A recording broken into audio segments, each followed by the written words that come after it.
अस्सलाम वालेकुम and a very warm welcome. आप देख रहे हैं आज पाकिस्तान। मैं हूं सज्जा इकबाल। उम्मीद करती हूं कि आपका दिन और हफ्ता बहुत ही खूबसूरत होगा। सबसे पहले आजकल जो नंबर वन कंसर्न है लोगों के लिए वो है उनकी फाइनेंशियल इंडिपेंडेंस और ऑफ कोर्स उनके एक्सपेंडिचर्स। यानी मुश्किल या सब्जेक्ट वही है। हम सब अपने माली अखराजात के बारे में सोचते और बात करते हैं, लेकिन कुछ लोगों का अंदाज ये होता है कि अल्लाह मदद करेगा, जितना है उसमें बरकत है, हम अपने आप को म्याना रवि के साथ आगे बढ़ाएं।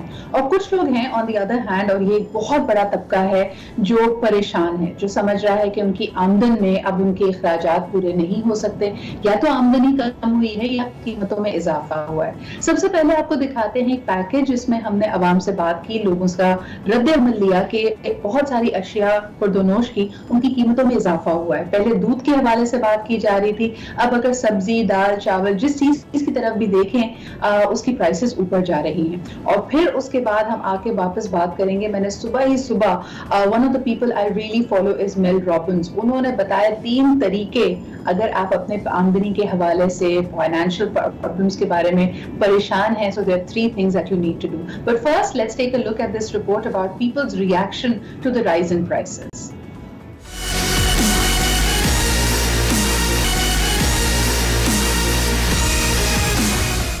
बकरीद से कबल ही मुनाफाखोर सरगर्म। आटा, चीनी और दूध के बाद सब्जियों के दाम भी आसमान से बातें करने लगे। टमाटर 100 रुपए फी किलो से भी बढ़ गया। महंगाई के मारे शहरी क्या करें? चेक एंड बैलेंस का मौसर निजाम ना होने से मुनाफाखोरों को मनमानी के लिए खुली छुट्टी है। प्याज 50, पालक 120, भिंडी 200, हद है कि लीमू भी 120 से 180 और अदरक 400 रुपए किलो में फरोख्त की जा रही है। जी जनाब, आप देख सकते हैं कि ये प्राइस हाइक सबको परेशान किया हुआ है। कीमतों में इजाफा क्यों हो रहा है? लेकिन मैं कभी कभार सोचती हूँ, जब हम कहते हैं अवाम बेचारी क्या करे, लेकिन ये जो कीमतें बढ़ा रहे हैं या जो मुनाफाखोर तबका है वो भी तो हमारे ही समाज, हमारे ही माशरे का हिस्सा है, वो भी अवाम में शामिल हैं। तो समझ ये नहीं आता कि अगर हम अपने दुख का मदावा करना भी चाहें तो कैसे करें।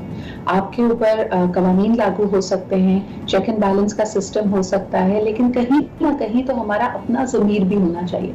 यानी आप हर चीज में अगर हम ये उम्मीद करें कि रियासत उसकी पुलिसिंग करे तो ज्यादा मुश्किल हो जाएगा। अच्छा जी, मेल रॉबिन्स के जो टिप्स हैं, सबसे पहले उन्होंने कहा कि जहां आपको लगे कि फाइनेंशियली आप आउट ऑफ कंट्रोल चीजें हो रही हैं, सबसे पहले अपनी मॉर्निंग रूटीन की तरफ वापस आए। आप देख रहे हैं कि कोविड-19 में लोगों की मॉर्निंग रूटीन रह ही नहीं गई। आपका दिन कैसे गुजरेगा, आगे कोई प्रॉब्लम्स होंगी या नहीं होंगी, हो सकता है आपके कोई इमरजेंसी है, जैसे आपने प्लान किया था चीजें ना हो, कोई एक्स्ट्राऑर्डिनरी सर्कमस्टांसेस हो जाएं, लेकिन दिन का पहला हिस्सा यकीनन आपका अपना होता है। सो इफ यू अपना अलार्म अगर आप बहुत जल्दी लगा लें और जब अलार्म बजे उठ जाएं तो आपके दिन की सिमत दुरुस्त हो सकती है। एंड दो small steps can really make a lot of difference. दूसरा टिप जो वो देती हैं, उन्होंने कहा रेस्ट करना।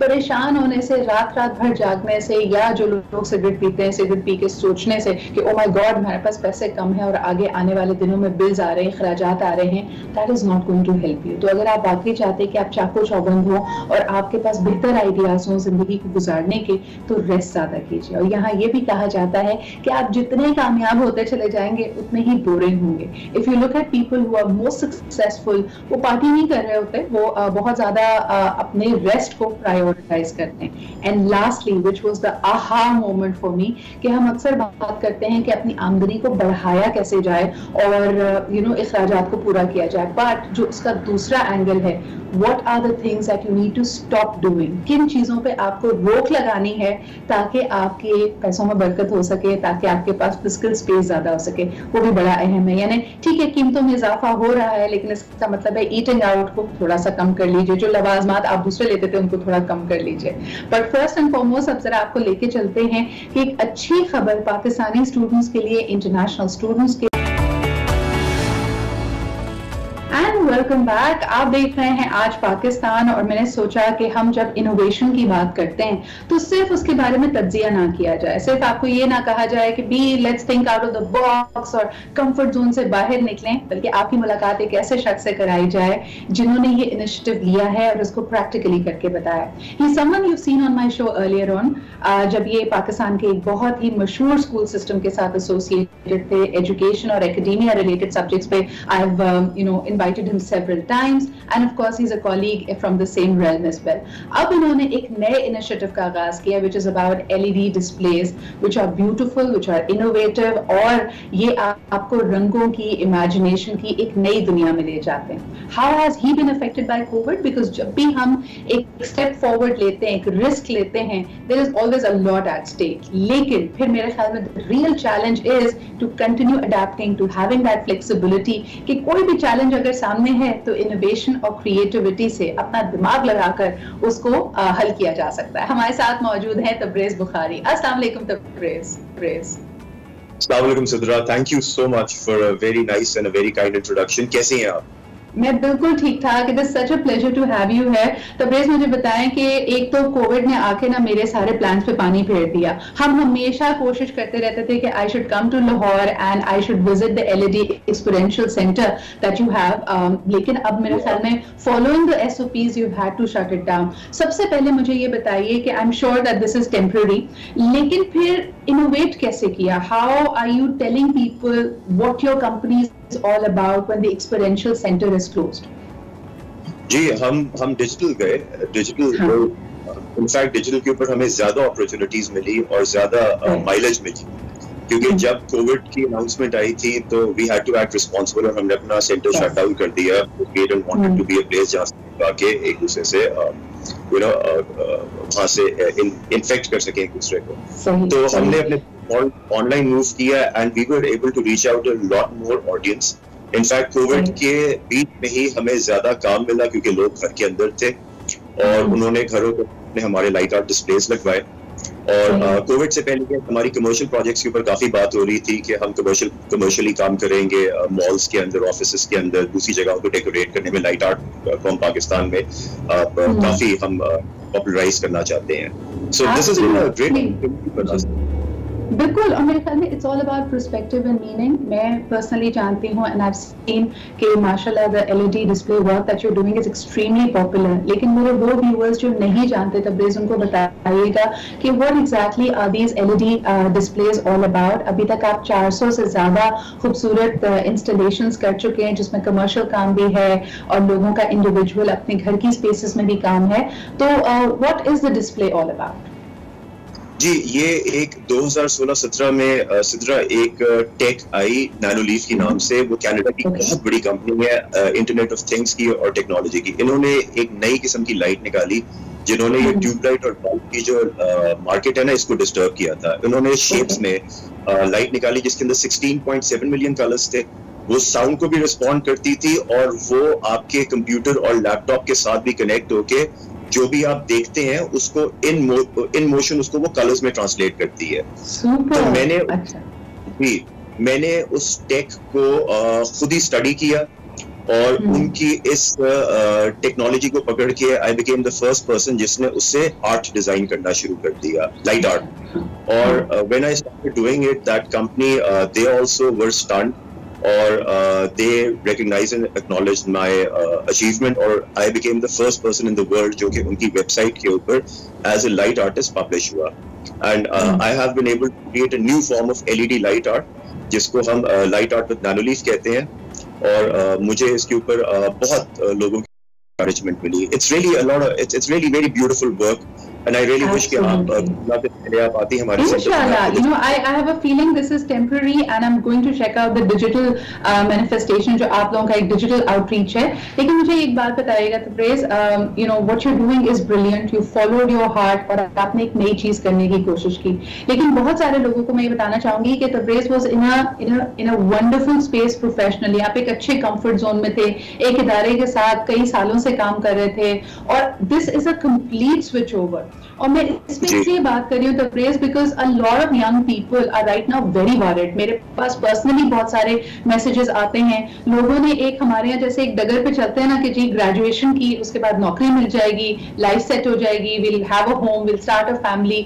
उसके बियॉन्ड सोचना, नई चीजों को एक्सप्लोर करना बहुत मुश्किल लगता है. और खास तौर पे इस साल पे जब लोग परेशान हैं, आपका उनको क्या मशवरा होगा? देखिए, मैं सबको मशवरा दूंगा कि स्ट्रगल के बगैर और हार्ड वर्क और पेशेंस के बगैर कुछ नहीं होता है. अच्छे बुरे वक्त आते रहते हैं, good bad times don't last forever. आप मेहनत करो, अल्लाह पे यकीन रखो और अपने इरादे के ऊपर रहो, हर रोज काम करो, आज नहीं तो कल आपको सक्सेस जरूर आएगी, ऐसी बात नहीं।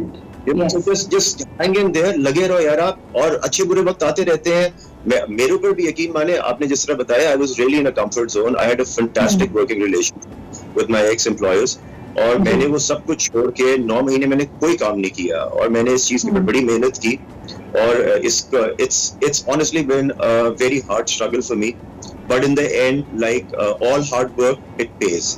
और मैं the race of fulfilling कितना होता है when you take that leap of faith। अल्लाह मियां आपको और कामयाबी दे, और तमाम लोग जो इस वक्त सोच रहे हैं, take that leap of faith, dive in, और अच्छे बुरे हालात में आपकी persistence और consistency is going to pay off. Once again, if you haven't checked out Nanoleaf का ये initiative by Tabriz Bukhari, do find them online, और हम उम्मीद करते हैं कि जल्दी से experiential center दोबारा लाहौर में खुल जाए, so we'll definitely go and check it out. Thank you Tabriz for being here.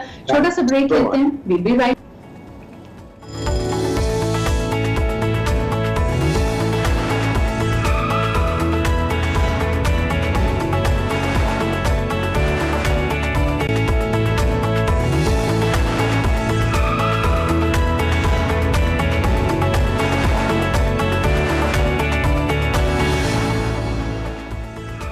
Back. आप देख रहे हैं आज पाकिस्तान। सबसे पहले जी आपको दिखाते हैं एक रिपोर्ट, क्योंकि चमचमाती खूबसूरत गाड़ी हर एक का ख्वाब होती है, लेकिन क्या उसके हवाले से जो हम पे पाबंदियां आयद हैं, जिन कवानीन की हमें पाबंदी करनी है, एक्साइज एंड रजिस्ट्रेशन उसकी करानी है, टैक्स देना है, क्या हम उस पे ध्यान देते हैं या नहीं। अब आपको बताते चलें, वैसे तो अगर सुबह सिंध की बात की जाए, कराची की बात की जाए, तो यहाँ पे तमाम निजाम गाड़ियों की रजिस्ट्रेशन और की एक्साइज का कंप्यूटराइज्ड है all the way back from 1992।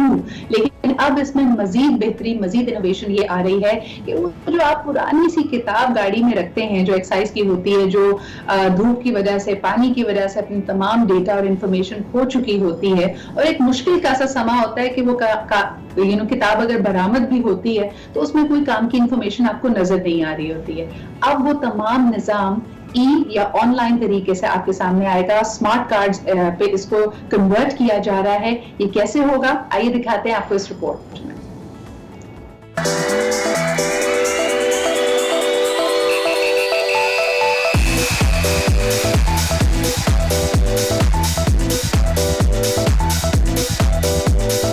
क्या आपको गाड़ी की रजिस्ट्रेशन करानी है तो इसमें परेशान होने की क्या बात है। अब बुक के बजाय स्मार्ट कार्ड पर आएं।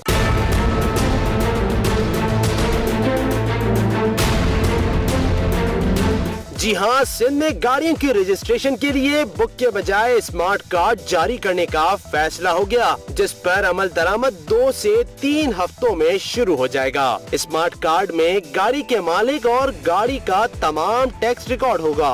गाड़ियों की सिक्योरिटी फीचर्स, नंबर प्लेट्स भी तैयार की जाएंगी। And welcome back. आपने देखी ये रिपोर्ट। तो अगर अब आप अपनी व्हीकल को, अपनी गाड़ी को रजिस्टर कराना चाहते हैं तो आपको किताब नहीं बल्कि स्मार्ट कार्ड मिलेगा। ये बिल्कुल ऐसा ही है जैसे हम पहले शनाख्ती कार्ड बनवाते थे, फिर वो ऑनलाइन हुआ, फिर चिप वाला कंप्यूटराइज CIC अब आप भी बनवाते हैं। हमारे साथ मौजूद हैं शोएब सिद्दीकी साहब, डायरेक्टर जनरल हैं एक्साइज एंड टैक्सेशन सिंध के। अस्सलाम वालेकुम शोएब साहब। सबसे पहला मुबारकबाद आपको कि ये इनोवेटिव तरीकों की तरफ, ऑनलाइन डेटा ट्रांसफर की तरफ हम जा रहे हैं। मेरा पहला सवाल आपके लिए होगा कि 2 से 3 हफ्तों में जो इस पे अमल दरामद शुरू हो जाएगी, क्या ये सिर्फ नए व्हीकल्स की रजिस्ट्रेशन के लिए है, या फिर अगर मेरे घर में कोई गाड़ी है, ऑलरेडी उसकी किताब इशू हुई हुई है, मुझे उसको भी कन्वर्ट करा के स्मार्ट कार्ड पे लाना पड़ेगा? वालेकुम सलाम Sidra, thank you very much for taking me online. ये बिल्कुल इनिशियल स्टेज के ऊपर तो नई रजिस्ट्रेशन से हम शुरू करने जा रहे हैं। जो गाड़ी आज रजिस्टर होगी हमारे पास, तो हम उसको रजिस्टर करने के फौरन बाद ही ये स्मार्ट कार्ड उसको इशू कर देंगे। और सेकंड फेज में हम वॉलंटियरली लोगों से रिक्वेस्ट करेंगे कि वो अपनी गाड़ियों की किताब को रिप्लेस करा लें with this new smart card. बिल्कुल।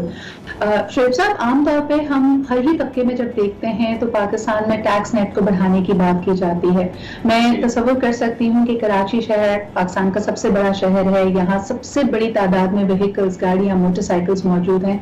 एक अंदाजे के मुताबिक हमारे पास कितने व्हीकल्स कराची शहर में रजिस्टर्ड हैं, और एक अगर आप एस्टिमेटेड रेवेन्यू जनरेशन की स्ट्रीम की बात करें कि इससे रियासत की, हुकूमत की कितनी आमदन होती है?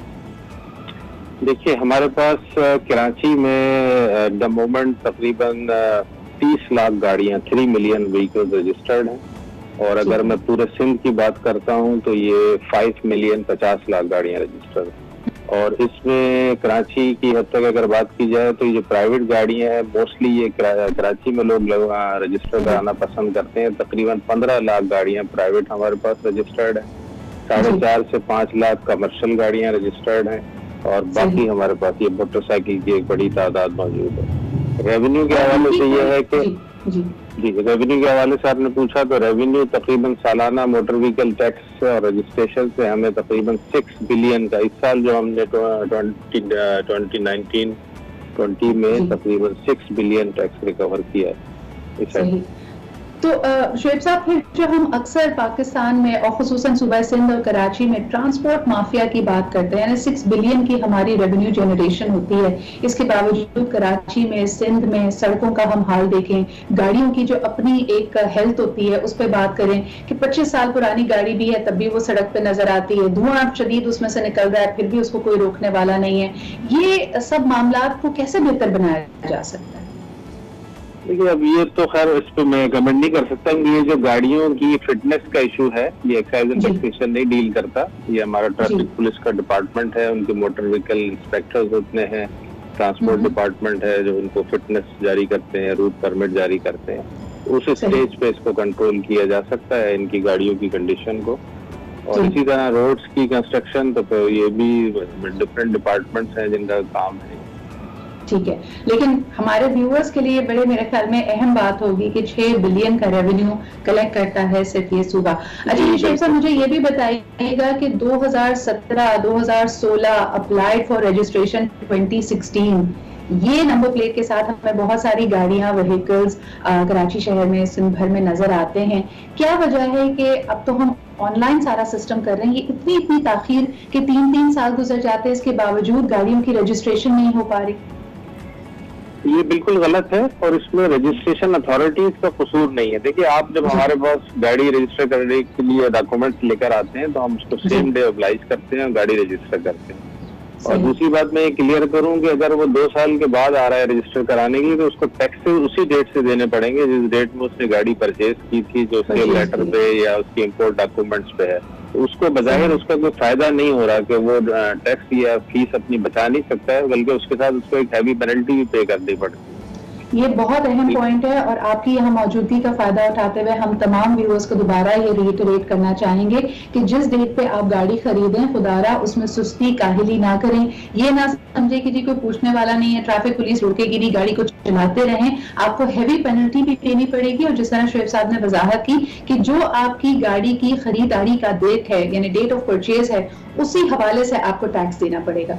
अच्छा, एक और सवाल इस ई स्मार्ट कार्ड के हवाले से पूछना चाहूंगी शुएब साहब कि अगर मिसाल के तौर पे मेरी गाड़ी है और मैंने इसका ई स्मार्ट कार्ड बनाया है और उसके थ्रू इसकी रजिस्ट्रेशन हुई है, जब गाड़ी की खरीदो फरोख्त की बात आती है यानी कल मैं अपनी गाड़ी को अगर सेल आउट करना चाहूँ तब क्या होगा? तब नए जो बायर है उसको जाके दोबारा ये स्मार्ट कार्ड बनवाना पड़ेगा अपने नाम पे?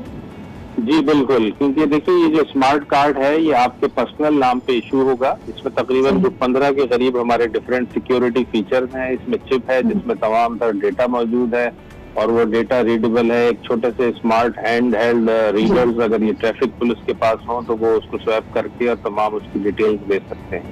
अगर गाड़ी मैंने आपको बेची तो आप जो है वो जब ट्रांसफर कराने के लिए जाएंगे उस गाड़ी को तो आपके नाम की नया स्मार्ट कार्ड इशू हो जाएगा और वो पुराना कार्ड जो है वो डिस्कार्ड हो जाएगा। अच्छा, और जो नया कार्ड इशू होगा इसकी कोई फीस होगी? और जो पहली दफा भी अगर कोई स्मार्ट कार्ड के लिए अप्लाई कर रहा है तो इसकी कुछ फीस और कुछ हवाले से बताएगा कि इस पे कितना खर्चा आ सकता है लोगों का? इसकी जो फर्स्ट टाइम जो रजिस्टर करते वक्त आपको स्मार्ट कार्ड की जो प्राइस है वो ₹750 है। मौजूदा जो हम रजिस्ट्रेशन बुक इशू करते हैं उसकी कॉस्ट हम 1000 रुपए चार्ज करते हैं आपसे, तो उसके मुकाबले में ये सस्ता भी है और इजी भी है और इसकी टाइम पीरियड भी कम इन्वॉल्व है इसको आपको डिलीवर करने में। और अगर आपका ये कार्ड खो जाता है, एक्सपायरी डेट भी होती है जैसे हर स्मार्ट कार्ड के ऊपर होता है कि इसको रिन्यू कराना पड़ता है, ये 3 साल 2 साल इसकी ड्यूरेशन क्या है? नहीं, इसकी कोई ऐसी ड्यूरेशन नहीं है, लॉन्ग टर्म है ये। हाँ, लेकिन क्योंकि गाड़ियां हमारे यहाँ आपको पता है कि बड़ी फ्रीक्वेंटली बिकती हैं और दूसरे ओनर्स के पास जाती हैं, तो नेचुरली जब वो नया ओनर खरीदेगा तो ये पुराना कार्ड सरेंडर करेगा और नया उसके नाम का कार्ड उसको इशू होगा।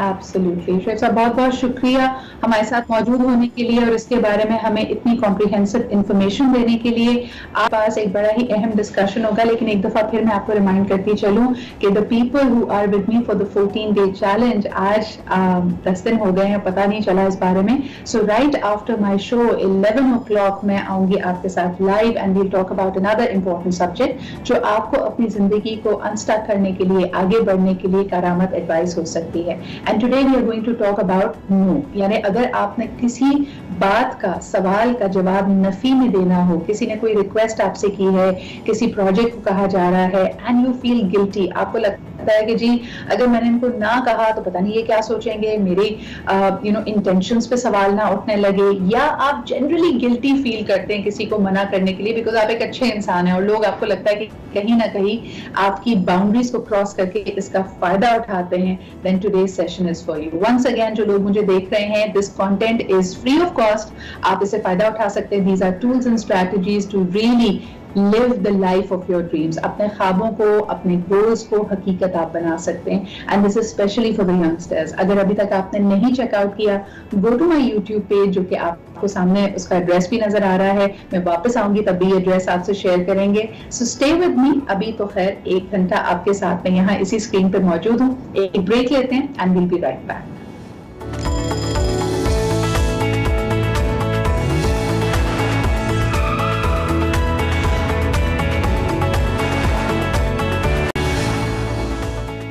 वेलकम बैक, आप देख रहे हैं आज पाकिस्तान, और आज मैंने सोचा कि जरा एक्सप्लोर किया जाए इस चीज को जो हम किसी पे भी लेबल लगा देते हैं, अपने किसी रिश्ते पे लेबल लगा देते हैं, किसी शख्स पे लेबल लगा देते हैं कि ये बड़ा टॉक्सिक है, मेरी जिंदगी में जितनी प्रॉब्लम्स हैं, जितना जहर है, जितने इश्यूज हैं, वो सब इस इंसान की वजह से।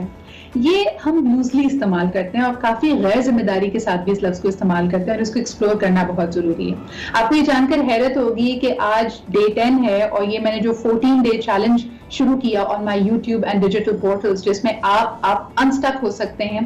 जिंदगी की बड़ी अहम चीजें, यही वजह कि कभी आप मायूस अपने आप को फील कर रहे हैं, आपको लग रहा है कि आपके रिश्ते, आपके लोग आपको सपोर्ट नहीं करते, तो this programme was all about mindfulness, about growth and about taking that pause, ताकि आप अपने आप को समझ सकें। और जब लोगों ने इसका कंटेंट देखना शुरू किया, आप यकीन कीजिए इट वाज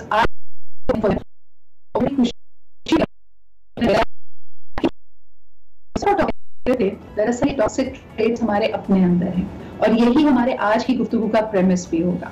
अगर आप समझते हैं कि आपका रिश्ता, चाहे वो अस्तबाजी हो, प्रोफेशनल हो, किसी भी और रिश्तेदार के साथ हो, वो टॉक्सिक हो गया है, वो अनहेल्दी हो गया है, तो ताली दोनों हाथों से बचती है।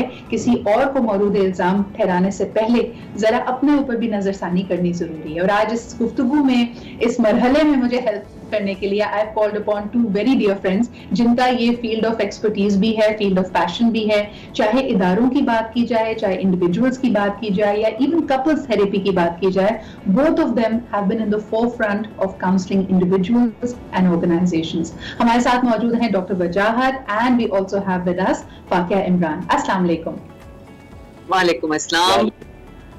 Thank you so much doctor Wajahat and Faqia कि आपने वक्त निकाला।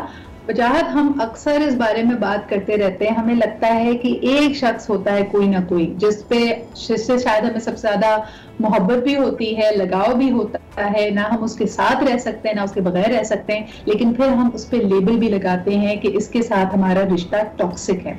क्या कहना चाहेंगे किसी भी ऐसे शख्स को जो पहले आके खुद ही डायग्नोज करके आपको बताता है कि वजाहत मेरी जो रिलेशनशिप है ना वो बड़ी टॉक्सिक है, आपका क्या रद्द-ए-अमल है? देखिए, रिश्ता जब स्टार्ट होता है तो शुरू में तो उसका बड़ा हनीमून पीरियड होता है, चाहे कोई भी रिश्ता हो, और उस वक्त हम चाहते हैं कि हम अपनी विविड स्टोरी सामने वाले को बताएं। लेकिन जैसे टाइम गुजरता है, ऑब्वियसली रिश्ते की वो चीजें भी नजर आती हैं जो आपकी ट्रू पर्सनैलिटी होती है। तो जब 2 डिफरेंट पर्सनैलिटीज आपस में मिलती हैं तो उसके अंदर डिफरेंसेस आते हैं, और बहुत कम ऐसे लोग होते हैं जो कि उन डिफरेंसेस की रिस्पेक्ट करते हैं। अमूमन लोग चाहते हैं कि ये रिश्ता मेरे हिसाब से चले, मेरी पसंद के मुताबिक चले, और मैं सामने वाले को चेंज करना चाहूँ। जब हम ये नहीं कर पाते तो हम खुद ही से एक चीज को डायग्नोज कर लेते हैं अपने अंदर कि जो मेरा रिश्ता है वो इसलिए नहीं चल पा रहा क्योंकि सामने वाला मेरे टाइप का नहीं है या सामने वाला मेरी मर्जी से नहीं चलता। तो ऐसे लोग जो हैं वो ज्यादातर बहुत जल्दी ये चीजें को इस तरह एक लेबल लगा लेते हैं कि रिश्ता मेरा टॉक्सिक है। लेकिन विद टाइम जब उनको ये पता चलता है कि रिश्ता दोनों तरफ से चलता है, मुझे अपने अंदर भी कुछ चेंजेस लाने, तो फिर उनको पता चलता है कि नहीं ऐसा नहीं है, ये तो दोनों साइड का म्यूचुअल एक किसी की अंडरस्टैंडिंग और म्यूचुअल रिस्पेक्ट का मामला आ रहा होता है। लेकिन जो लोग खुद से आके बहुत जल्दी ये बात करें कि मेरा जो रिश्ता है वो टॉक्सिक हो रहा है, मेरा काम नहीं हो रहा, इसका मतलब ये है कि there is something deficient in yourself. सही। अच्छा, वजाहत की बात को आगे बढ़ाते हुए बड़ा अहम है कि चले अगर आप समझते भी हैं कि एक रिश्ता टॉक्सिक हो गया है तो जिम्मेदारी क्या लें? क्या सिर्फ उस पर लेबल लगा के, जैसे मर्द हजरात अक्सर करते हैं कि भाई मेरी बीवी बड़ी मुश्किल है, उसके साथ गुजारा, हर वक्त हमारा झगड़ा हो जाता है, लेकिन फिर आप अपने रवैये पे, अपने अमल पे नजरसानी नहीं कर रहे कि वो क्या वजह है जो अगला बंदा इस सर्टेन अंदाज में रिएक्ट करता है। क्या कहेंगी फाकिया कि अगर एक शख्स कह भी रहा है कि अच्छा जी I am in a toxic environment, क्या वो हमेशा ही विक्टिम होता है? देखिए, दुनिया का जो सबसे मजे की चीज है ना, या जिसको आप कह लें कि जो सबसे स्वीट टेम्पटेशन है वो है सेल्फ विक्टिमाइजेशन। उसकी सबसे बड़ी एक चीज अगर आप देखें तो वो ये है कि हमारे एज ह्यूमन बीइंग एक चीज जिससे हम बहुत घबराते हैं ना, वो किसी भी चीज की, किसी भी डिसीजन की रिस्पॉन्सिबिलिटी लेना या उसकी अकाउंटेबिलिटी लेना। अब अगर मैं रिफ्लेक्ट करूं और मैं ये देखूं कि अच्छा जी मेरा रिश्ता जो है XYZ के साथ टॉक्सिक है, क्यों है, और मैंने अगर उसको दोनों एंगल से देखना है कि अच्छा फाकिहा की बीच में क्या गलती है और दूसरे की, तो इसका मकसद है मुझे अपना एनालिसिस भी करना पड़ेगा, मुझे कुछ रिस्पॉन्सिबिलिटी भी लेनी पड़ेगी, जो डेफिनेटली मैं लेने के लिए तैयार नहीं हूँ। उससे कहीं ज्यादा मेरे आसान है मैं सिद्रा को ब्लेम कर दूं कि जी ये तो उनकी वजह से ही है रिलेशन सारा। सो ये जो आप जिस तरह आप कह रहे थे ना, आप 14 डे चैलेंज वाली भी आप बात अभी कर रही थी, आई थिंक जो की इशू है ना वो है सेल्फ अवेयरनेस। लास्ट चीज जो हम देखे ना, जिसे हम कहते हैं कि एक बड़ी ह्यूमन सबसे कहते हैं ना ह्यूमन स्पोर्ट जो है, जो हर एक को बहुत ज्यादा पसंद है और माशाल्लाह हमारे पाकिस्तानी साइड पे बहुत पाई जाती है, वो ये है कि दूसरे में से कीड़े निकालना। आप मुझे कहें कि मैं आपको मशवरे दूं तो मैं आपको 15,000 मशवरे देने अभी शुरू कर दूंगी, ठीक है। आप मुझे कहें कि फाकिया आप एक नजर अपने आप को देख के अपनी कोई एक छोटी सी भी चीज फिक्स करने की कोशिश करें, तो then I am at a loss. So वो जो सेल्फ अवेयरनेस, लेकिन ये जो आपने बात की ना कि सेल्फ अवेयरनेस इसमें बड़ी अहम है, और मुझे ये समझ नहीं आता कि वो तमाम लोग जो कंप्लेन करते हैं कि हमारा रिश्ता या अगला बंदा तो बड़ा टॉक्सिक है, इसने मेरी जिंदगी अजीरन की भी, आई फील सो स्टाइफर्ड, क्या वजह है कि अमूमन वो चीजों को बदल नहीं पाते, ना रिश्ते को बेहतर बना पाते हैं, ना रिश्ते को छोड़ पाते हैं, वो एक अजीब कश्मकश में होते हैं बंदे, जस्ट कीप ऑन क्रिबिंग और उसकी बुराई करते रहते हैं। ये क्या फिनोमेना है? अगेन देखो वही वाली बात है सिद्रा, आप रिस्पॉन्सिबिलिटी लेने वाली बात है। वो जो एक बात कहते हैं ना कि जी जालिम और मजलूम दोनों को आप एक तरह से इस तरह से हैंडल करें, अगर if I don't allow you ना, ठीक है, आप किसी हद तक मेरा एडवांटेज ले सकती हैं, लेकिन उसके बाद अगर आप कंसिस्टेंटली मेरे साथ ज्यादती कर रही हैं या मेरा एडवांटेज ले रही हैं, तो उसमें मैं सिर्फ आपको अकेले को ब्लेम नहीं कर सकती, उसमें बहुत सारा हिस्सा मेरा अपना भी है, ठीक है। दूसरी चीज ये है कि बाज़ औक़ात शायद हम वो पैसिव रिलेशनशिप में हमें उसकी वो टॉक्सिसिटी तो नजर आ रही होती है, लेकिन उसके साथ साथ और बहुत सारी चीजें होती हैं जहाँ पे वो जो हमारी पैसिविटी है, हम चूंकि उस सर्कल में से एक आपने बार्गेन कर लिया होता है। लाइक मिसाल के तौर पे अगर इमोशनली अब्यूजिव रिलेशनशिप है, आप कहते हैं भाई लाइफस्टाइल तो है, इम्प्रेशंस तो हैं, दुनिया के सामने तो चलो एक मैं घर में रह रहा हूँ, वजह क्या कहेंगे आप जब जैसे अभी वाकया ने बड़ी अच्छी बात की, इसमें अगर एक शख्स को हम जालिम का लेबल लगा भी देते हैं या उसको गलत कहते हैं या उसको स्टबन कहते हैं, जो भी उसको नाम देना चाहते हैं, अगला भी तो उस पर को डिपेंडेंट होता है ना, यानी और इस को डिपेंडेंसी के पैटर्न को कैसे तोड़ें? देखिए, जो आदमी को डिपेंडेंट होता है उसका अपना एक स्कूल ऑफ थॉट होता है जो कि बड़ा पैसिविटी की तरफ जा रहा होता है। कभी आप उसके साथ बैठे उसका इमोशनली वेंटिलेट करें तो पहली सिटिंग में तो कुछ भी नहीं बताएगा, पहली सिटिंग में तो ऐसे लोग रोते हैं, लेकिन जब दूसरी तीसरी सिटिंग होती है तो फिर वो एक्चुअली ये बताते हैं कि मेरे अंदर इसके साथ रहने के लिए एक डर है, एक इनसिक्योरिटी है कि जिससे मुझे डर लगता है कि अगर मैंने कुछ गलत किया, अपने राइट्स की बात की, तो ये रिश्ता खत्म हो सकता है। और यही चीज सामने वाले को कहीं ना कहीं बावर हो जाती है और वो उसकी कमजोरी के थ्रू अपने बिहेवियर्स को स्ट्रॉन्ग करता जाता है, डबल कोटेड करता जाता है, और ये रिश्ता बैलेंस में होने के बजाय ये रिश्ता इम्बैलेंस होता चला जाता है। ठीक है, अच्छा लेकिन वजाहत ये बताएं कि ये भी बड़े सेल्फ अवेयरनेस की बात है कि कोई आपसे आकर ये पूरी बात खुलकर या उसको खुद आगे ही हो या आप उसको ये बात बताएं। अक्सर तो चले ना देखें कॉमनली क्या होता है, कॉमनली लड़कियां कहती हैं कि हाँ जी वो बहुत फजूल है, बहुत प्रॉब्लम्स है मेरे हस्बैंड में, लेकिन मुझे उससे मोहब्बत है। ये जो लव है इसको कैसे आप डिफाइन करेंगे?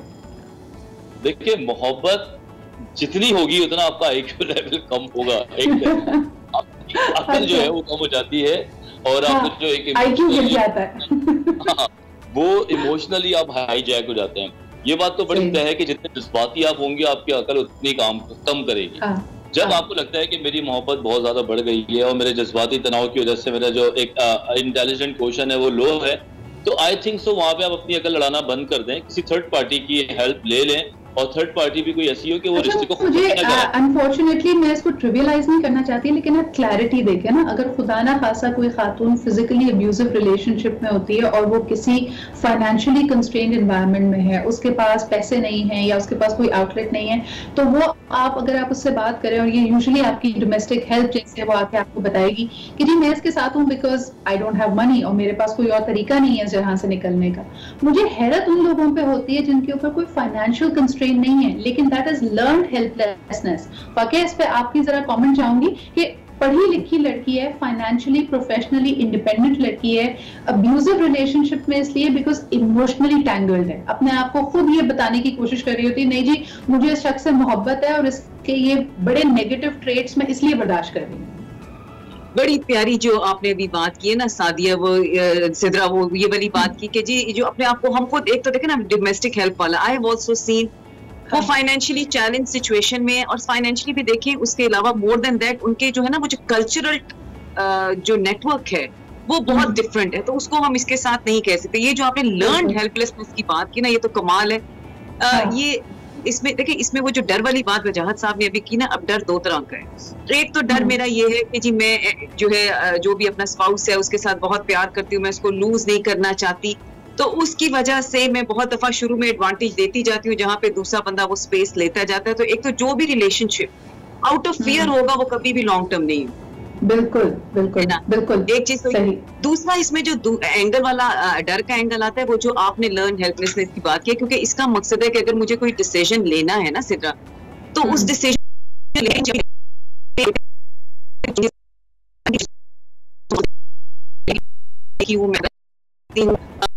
मुझे जो है ना अब एक तरह से बाहर लोगों को भी फेस करना होगा, सारा मुझे कंफर्ट जोन से बाहर निकलना पड़ेगा, मुझे अपनी जिम्मेदारी लेनी पड़ेगी। हाँ, मैं बड़ी अहम बात की है। वेरी क्विकली मेरे पास एक कॉलर है, उनसे बात करके ब्रेक पे जाएंगे।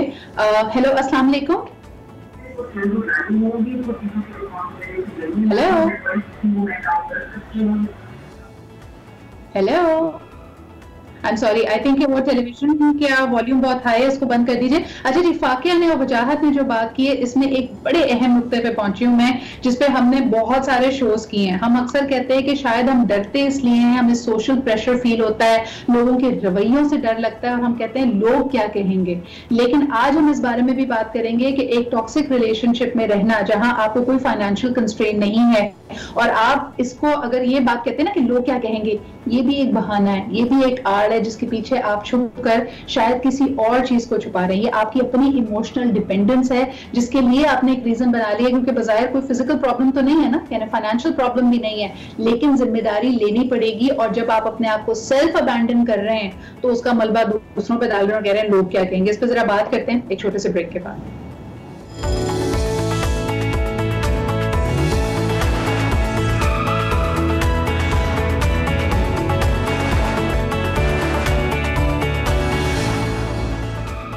Welcome back after the break. आप देख रहे हैं आज पाकिस्तान हम सब का favourite topic, we want to get rid of toxic relationships. लेकिन इसका मतलब है अपनी और अपने अमल की, अपनी सोचों की जिम्मेदारी लेनी पड़ेगी। You can break any negative cycle. अगर आपको कोई चीज तकलीफ दे रही है, प्रॉब्लम दे रही है और आपकी इमोशनल हेल्थ को अफेक्ट कर रही है, then it's your responsibility to take care of yourself. अक्सर हम इस चीज से भागने के लिए कहते हैं लोग क्या कहेंगे, मैं ये इसलिए नहीं कर सकती बिकॉज कल्चरली मेरे पास सपोर्ट नहीं है। वजाहत क्या कहेंगे, हम में से कई लोग, ये भी तो लर्न्ड हेल्पलेसनेस है ना कि हम इसको अनपैक जरा करना चाह रहे हैं। कि जब मैं ये कहती हूँ कि लोग क्या कहेंगे, इसका मकसद है कि मैं या तो सपोर्ट ढूंढ रही हूँ कि पहले एक जिरगा बैठे और 100-200 लोग मेरे लिए रैली करें और मुझे थपकी दें और कहें कि जो तुम सोच रही हो वो सही है, या फिर मैंने इसको एक बहाना बना ली तो मैं कहती हूँ मैं एक्सप्लोर ही नहीं करना चाहती क्योंकि मुझे पता है नेगेटिव इमोशंस आएंगे लोगों के। आपका क्या रद्द अमल है व्हेन पीपल से लोग क्या कहेंगे? देखिए, सबसे पहले तो मैं ये बात करूंगा कि ये लोग क्या कहेंगे का जो एक डर है वो मर्द में और औरत में दोनों में ही पाया जाता है। ठीक है, सिर्फ ऐसा नहीं है कि सिर्फ औरतों में हो, मर्दों में भी होता है। Being a man I can understand, जब आप कोई फैसला लेने जा रहे होते तो आपको दूसरों का ख्याल करना पड़ता है, लेकिन जब ये चीज आप मुसल्लत अपने सहन पे कर लें और आप इसकी वजह से आपकी फंक्शनैलिटी डैमेज हो जाए, रिश्ते जबरदस्ती चल रहे हों, तो फिर इसमें लोग क्या कहेंगे का जो वो एक एलिमेंट है वो इतना नहीं होता, बल्कि साफ नजर आता है कि ये अपने पर्सनैलिटी के इंटरनल कॉन्फ्लिक्ट्स हैं। अब दो टाइप की ऐसी पर्सनैलिटीज होती हैं जो कि फैसले नहीं कर पाती हैं। एक तो डिपेंडेंट पर्सनैलिटीज होती हैं, उनको किसी भी चीज में कुछ करने में कोई ना कोई सहारा चाहिए और वो अकेले कोई काम नहीं कर सकती, यहाँ तक कि कोई फैसला लेना हो या कोई रिश्ता चलाना हो, इसके साथ आप जितनी भी ज्यादा कर लें, क्योंकि डिपेंडेंट होते हैं, ये नहीं छोड़ते। और दूसरे जो होते हैं वो बॉर्डर लाइन पर्सनैलिटीज होती हैं। बॉर्डर लाइन पर्सनैलिटी में भी जो इमोशनली वो इतना एम्प्टीनेस उनके अंदर होता है कि वो रिश्ते को जाने देने देती नहीं है, वो नहीं चाहते कि हमारा रिश्ता खत्म हो जाए, ऑलरेडी वो इतना ज्यादा ग्लूमी फील कर रहे होते हैं। तो ये दोनों जब रिश्ते को जबरदस्ती चलाते हैं, मारपीट, नशा, पैसों का मसला और भी सारे मसले, और फिर भी कहते हैं नहीं मुझे इससे प्यार है, मैं इसके साथ रहना चाहती हूँ, अल्लाह करेगा या ये ठीक हो जाएगी, ये हो जाएगा, तो फिर उसको वहां से डिटैच करके उसकी अपनी पर्सनैलिटी पे देखने की जरूरत है कि क्या ये बॉर्डर लाइन टाइप की कोई एम्प्टीनेस तो नहीं है या डिपेंडेंट तो नहीं है। अब ऐसे लोग अपनी खदोखाल की बात डायरेक्ट नहीं करेंगे, तो फिर वो चीजों को एक्सक्यूजेस बनाते हैं, जैसे कि लोग क्या कहें,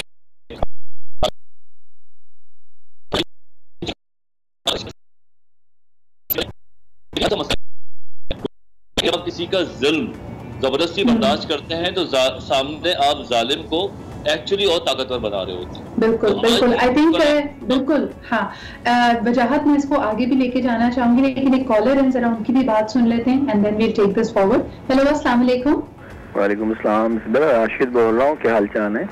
अल्हम्दुलिल्लाह जी। राशिद साहब क्या कहेंगे? अच्छा, ये दो चीजें मतलब मेरी जिंदगी में मैंने जो प्रैक्टिस की है, इसमें दो चीजों को ख्याल रखना चाहिए जब बर्दाश्त करने की बात आए। एक तो ये कि वैसे देखा जाए तो काफी सारे रिलेशन जो मुख्तलिफ नौइयत के हैं हमारे होते हैं, वो बाज दफा रिलेशन सैचुरेट भी हो जाते हैं, उनको थोड़ी सी स्पेस देनी चाहिए। स्पेस इस सेंस में कि आप उन पे अपनी मर्जी, ख्वाहिश, इंटेंशन थोड़े अरसे के लिए इम्पोज करना बंद कर दें, तो वो फिर आपके लिए बड़ी पॉजिटिव जाएगी। दूसरी बात ये है, और बंद करने के लिए, सॉरी राशिद साहब, इसी को और मजीद बढ़ाना चाहूंगी कि ये नहीं कि आप उनसे कट जाएं, आप you have to find something in your life that will keep you busy. और खवातीन ये फिर भी काफी हद तक मैंने देखा अच्छा कर पाती है, जब वो थक जाती है लड़ लड़ के तो वो अपना फोकस बच्चों की तरबियत पे ले आती हैं, उनकी परवरिश पे ले आती हैं। तो आपको थोड़ी स्पेस इस तरह क्रिएट भी करनी चाहिए। बिल्कुल करनी चाहिए। मैंने आपके एक प्रोग्राम में पहले भी कहा था कि खवातीन का इसमें बड़ा किरदार है, उनको अल्लाह ताला ने ये सलाहियतें, बिहेवियर नहीं होता है वो हर वक्त आपको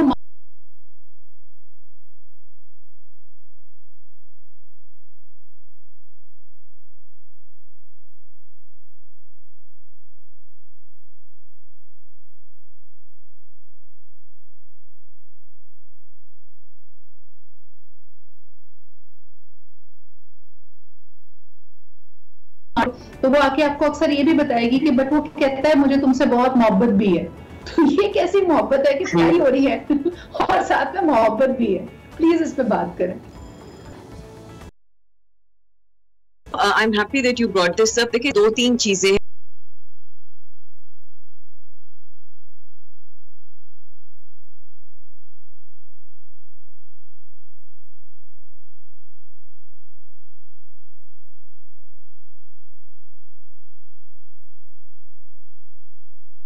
इंप्रेशन ना हो कि हम विक्टिम को ही फर्दर विक्टिम्स कर रहे हैं, ये बात हम यहाँ पे नहीं कर रहे हैं। हम यहाँ पे ये बात कर रहे हैं कि आप रिस्पॉन्सिबिलिटी थोड़ी सी लेनी शुरू करें।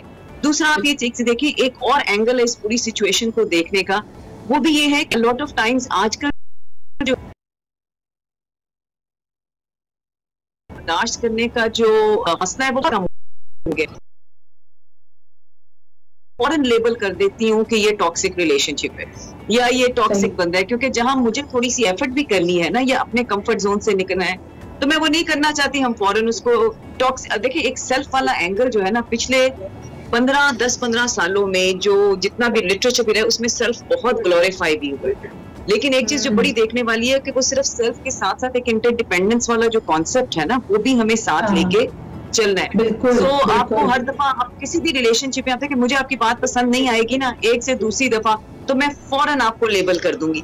मैं ये नहीं देखूंगी कि मैंने बीच में क्या किया है या मुझे अपने आप को चेंज करने की क्या जरूरत है। अब देखिए दो केसेस हैं, एक तो एक्सट्रीम केसेस है जहाँ पे अब्यूज बहुत ज्यादा हो रही है। सॉरी मैं इसको थोड़ा सा लाइट हार्टेड कह रही हूँ, लेकिन ये बिल्कुल गूगल नहीं है कि जैसे मेरे सर में दर्द होता है तो मैं ये सिम्टम्स गूगल करने लगती हूँ। वजाहत इसको बता सकेंगे कि अब इनके पास अगर काउंसलिंग और थेरेपी के लिए भी पेशेंट आते हैं ना, वो भी अपने आप को सेल्फ डायग्नोज करके आते हैं। आप किसी भी कड़वे रिलेशनशिप में जिसमें लड़ाइयां ज्यादा हो रही हो, खातून ने अब गूगल करके नार्सिसिज्म पे पूरी रिसर्च और पीएचडी कर ली होती है। क्या कहेंगे पूरी टर्म्स आती है।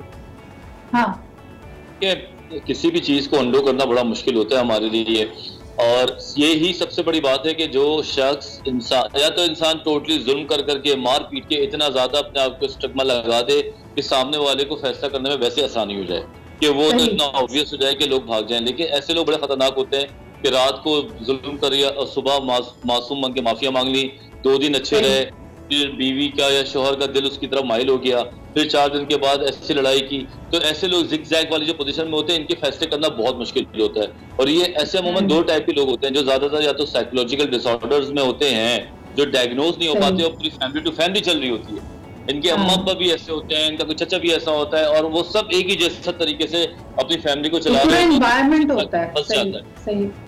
दूसरा ये कि कोई एडिक्शन या अल्कोहलिज्म का शिकार होता है। अगर यहाँ पे क्योंकि अमूमन क्या देखा गया कि अगर एक बेटा है इसको डिल्यूजन्स आते हैं कि मेरी जो पार्टनर है वो इसका किसी के साथ मामलात हैं और वो बेस के ऊपर लड़ाई लड़ता है तो उसका माँ बाप भी उसका साथ दे देते हैं। पता ये चलता है कि हिस्ट्री में जाओ तो अम्मी को भी उसके शिज़ोफ्रेनिया था या डिल्यूजनल डिसऑर्डर था। तो ये चीजें सिलसिलावार चलती रहती है, जैसा एक बंदा जो नया जाता है वो फंस के रह जाता है।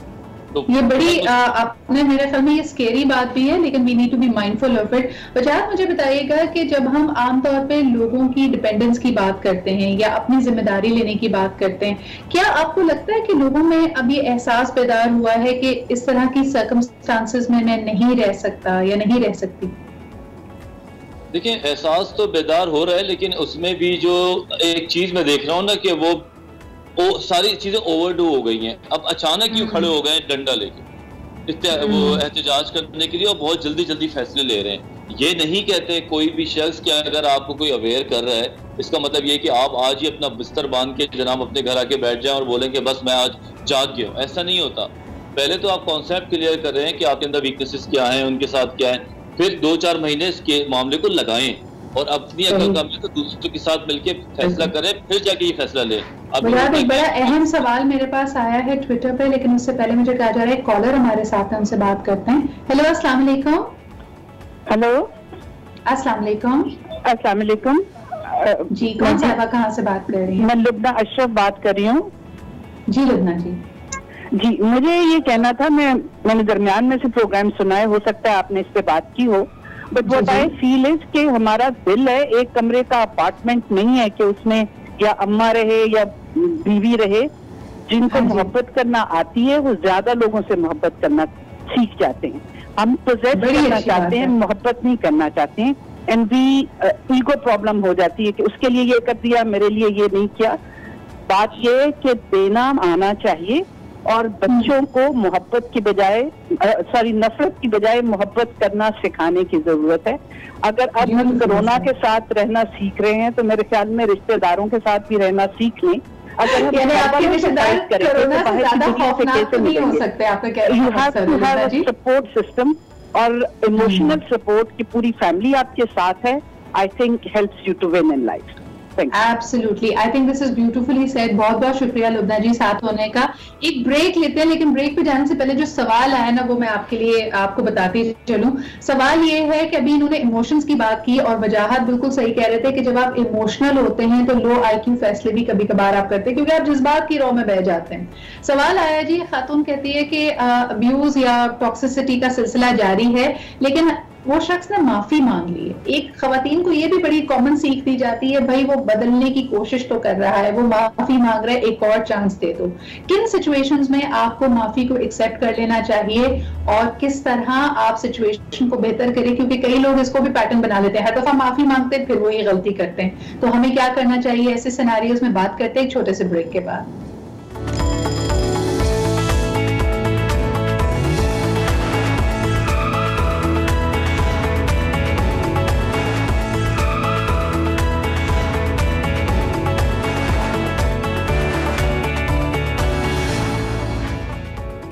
And welcome back. आप देख रहे हैं आज पाकिस्तान बात। हम कर रहे हैं टॉक्सिक रिलेशनशिप्स के हवाले से।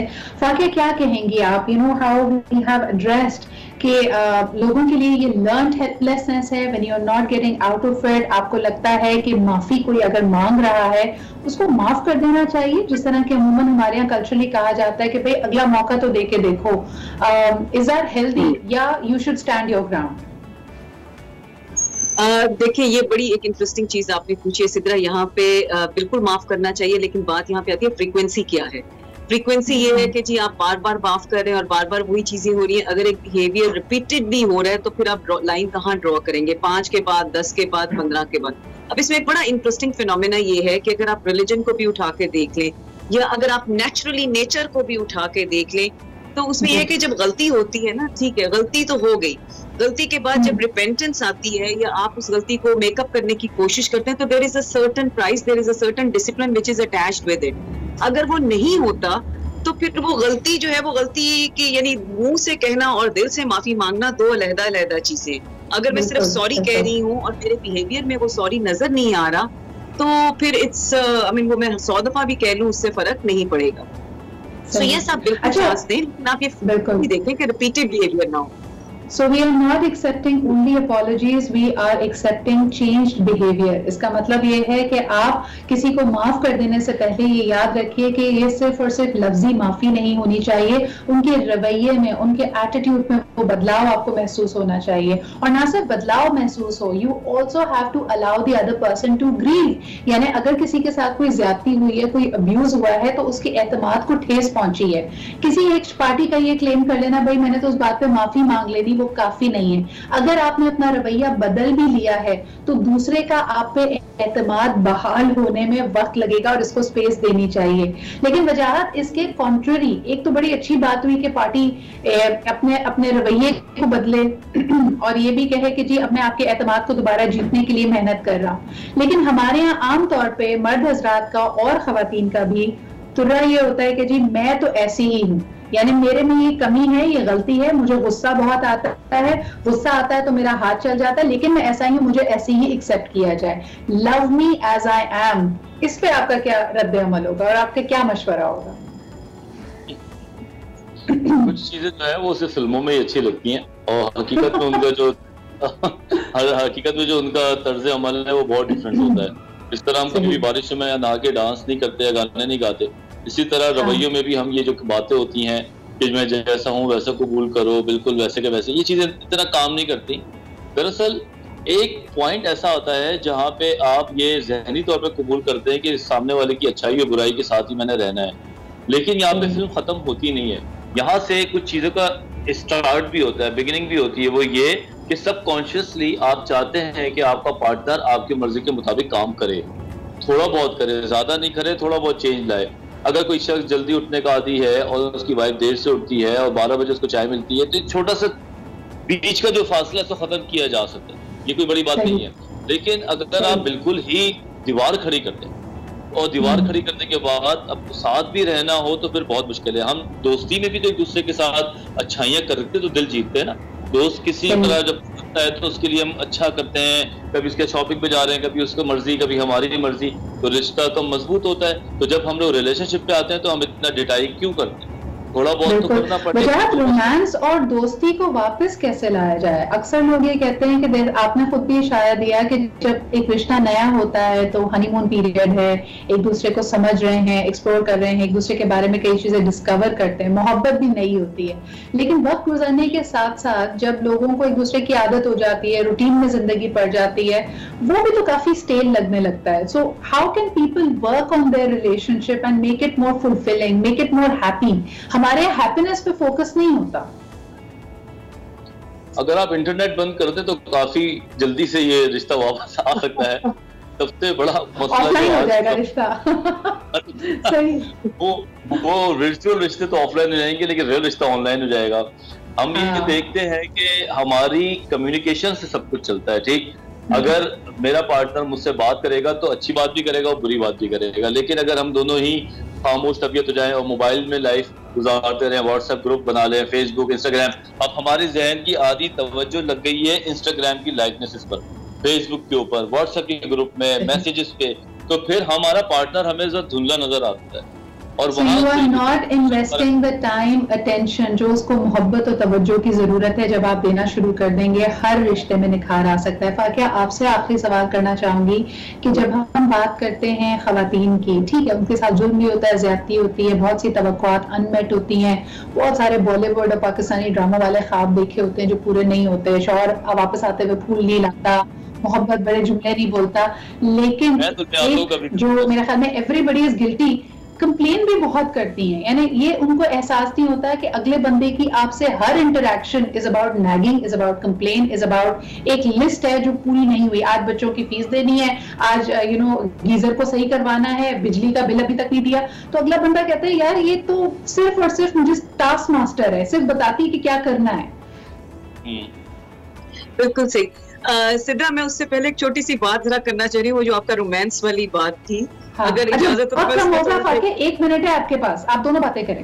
एक मिनट है, लेकिन एक तो सबसे बड़ी बात है कि आपने बात की ना रोमांस वाली, वो भी ये हम लोगों को भी समझने की जरूरत है कि सारी उम्र जो है ना एक ही तरह के शेड्स नहीं होते रोमांस के भी। वक्त के साथ, टाइम के साथ इसकी डिफरेंट कहने शक्ल भी बदल रही होती है, रिक्वायरमेंट भी डिफरेंट होती है। दूसरी जो आपने बात की किस तरह, और जो खवातीन जो है, जब जाहिर बात है बंदा घर आता है फिर एक टास्क शीट मिल रही है, देखिए सारी बात आ रही है टेंशन पे, वो भी बार बार ये बातें इसलिए कर रही हैं कि उनको चाहिए अटेंशन जो उनको वैसे मिल नहीं रही, बिल्कुल तवज्जो मिल रही। अच्छा, तो आप मेरे ख्याल में, आई एम सो सॉरी मेरे पास वक्त कम है, लेकिन फाकिया ने बड़ी अच्छी बात की है कि कनेक्शन की हमें रिक्वायरमेंट होती है, तवज्जो की होती है। जब वो हमें पॉजिटिव नहीं मिलती, हमें तारीफ नहीं मिलती, तो कोई बात नहीं, लड़ झगड़ के भांडे बर्तन तोड़कर ही आपको अटेंशन मिल जाए, वो भी काफी है। बहुत शुक्रिया डॉक्टर वजाहत और फाकिया इमरान मेरे साथ थी। आज वक्त इतना ही, कल आपसे फिर मुलाकात होती है।